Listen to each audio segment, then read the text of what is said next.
dès le départ, on a eu un petit peu cette institution de se référer à saint François d'Assise, qui avait cet amour de toute la création, et puis de se laisser aussi enseigner, au fond, par le réel que nous donnent, que nous montrent ces animaux. Hein. 25 chèvres, une dizaine de moutons, trentaine de poules, 15 lapins, 3 chats, 8 canards et 4 ânes.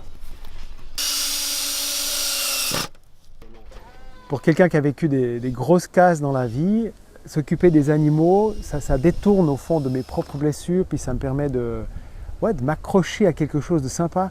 Pas plus tard qu'il y a quelques mois, ces petites chèvres, les mères mettaient bas ces petites chèvres-là. Puis une des filles qui est arrivée, elle avait des pulsions de mort, elle voulait que mourir, quoi. Puis une des petites chèvres, pas celle-ci, mais je crois que c'est la petite sœur, était un petit peu entre la vie et la mort. Donc il fallait se lever la nuit pour lui donner le biberon tous les temps de temps. Et elle s'est passionnée pour cette petite chèvre. Elle a dit, mais elle disait à la petite, accroche-toi. Moi je veux bien vivre si toi tu veux vivre. Un truc comme ça, c'est tout bête. Et puis de fait, les deux, voilà. Maintenant elle vit, elle apprend à s'occuper un petit peu des animaux. J'ai jamais compris, mais les ânes m'aiment bien. Alors moi au début je les aimais alors pas du tout. C'est un animal qui est assez acariâtre, qui est alors têtu comme pas possible, qui est très craintif et qui a besoin de temps en fait. Il faut qu'il se fasse à toi. Puis alors il vient que quand il y a à manger aussi. Alors si tu viens pas avec de la bouffe. Moi avant d'arriver ici, j'étais censé être étudiant, j'allais jamais en cours. J'étais enfermé dans une chambre avec un ordinateur sur un bureau, à jouer 14 heures sur 24. Ça fait du bien de redécouvrir un peu le travail physique notamment, il y a une activité physique constante. Ça fait du bien, c'est un rythme régulier et sain. Ça motive un peu à sortir. Moi j'aime beaucoup. Et par exemple, quand on s'occupe pas d'animaux, quelque chose qui manque, quoi. Quand on va pas voir les moutons, quand on n'a pas le temps d'aller voir les ânes, c'est un peu embêtant, je trouve. Ça fait du bien d'aller les voir.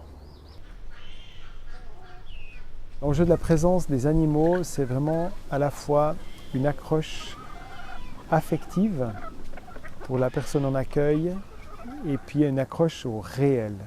Voilà, le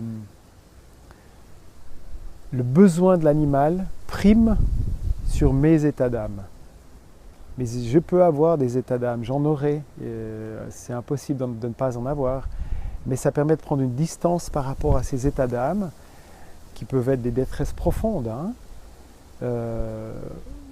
Mais si je ne donne pas à manger aux poules, elles meurent. Si je ne donne pas l'eau aux chèvres, aux moutons, aux ânes, ils meurent de soif. Donc voilà, ça relativise un petit peu mes états d'âme et ça me permet d'entrer un petit peu dans un dépassement de moi-même pour être attentif au réel. Ce qu'on propose, c'est vraiment d'abord une construction humaine. Au milieu de cette construction humaine, il y a l'offre qu'on fait spirituelle, puisqu'il y a la messe, il y a les offices, il y a l'accompagnement spirituel qu'on offre à chacun. La foi, on ne peut pas l'exiger des personnes. Hein. Donc la plupart des jeunes qui arrivent sont quand même un peu loin de Dieu. Soit ils ont tout bazardé, soit ils n'ont pas connu. Et nous, on ne peut pas les forcer à croire en Dieu. Par contre, ce qu'on leur dit, c'est que on ne peut pas t'obliger à croire en Dieu, mais on te demande d'ouvrir ton cœur. Parce que si tu n'ouvres pas ton cœur à Dieu, eh bien, la vie ici sera impossible. J'ai fait des études d'histoire avant. Chose que j'ai apprise en histoire, c'est que le passé, on ne peut pas faire grand-chose dessus. Donc à part l'accepter et vivre avec, il n'y a pas grand-chose à faire. Donc, on le garde derrière, on accepte, on tourne la page et on passe à quelque chose d'autre.